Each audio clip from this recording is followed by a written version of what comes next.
Jean, sandali lang. Panty! Panty!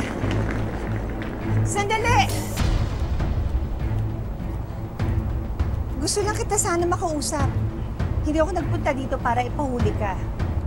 Gusto ko lang malaman yung totoo sa inyo ni Jose.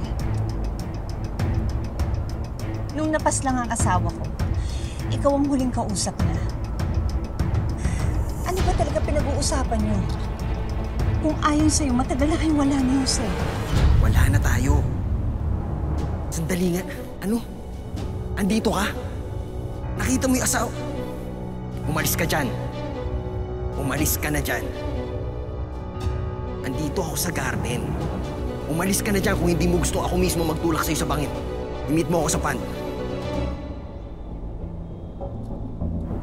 Gusto ko lang naman manigurado na babayaran niya ang kondo ko at lahat ng pangangailangan ko na ipinangako sa akin. Walang pa ba sa'yo lahat ng ito? Of course! Jose promised me the world, then he tried to leave me. Ganun ba? Kaya pala, pati si Charmy, ginugulo mo para bumalik sa'yo yung asawa ko. Ano ba pakay mo sa asawa ko? Pera lang ba? Mula na maloko siya sa Charmaine na yan, kinalimutan niya lahat ng responsibilidad niya sa akin. He promised to support me whatever happens. Pero ngayon, hinahabol ako ng mga bayarin na hindi ko naman hinihiling. Ibang usapan na yan, Sylvia.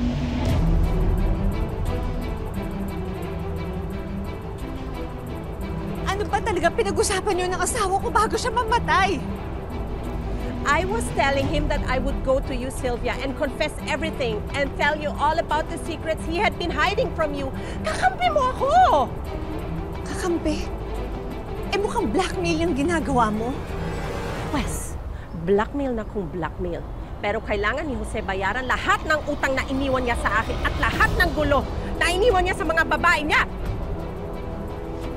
Mga babae? Oh my God, Sylvia! Alam mo, kung tutuusin, magpasalamat ka dapat sa akin. Dahil ako ang kabit na pumuputol sa ibang kabit ng asawa mo.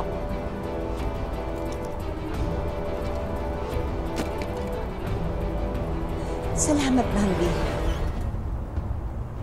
Kung sisiguraduhin kong mabayaran lahat ng utang ni Jose sa'yo, matutulungan mo ba akong hanapin kung sino talaga pumatay sa asawa ko? Nakita ko ang lahat. Nakita mo ang lahat? Oo. Pero hindi ko sasabihin sa'yo. But if you scratch my back, I'll surely scratch yours.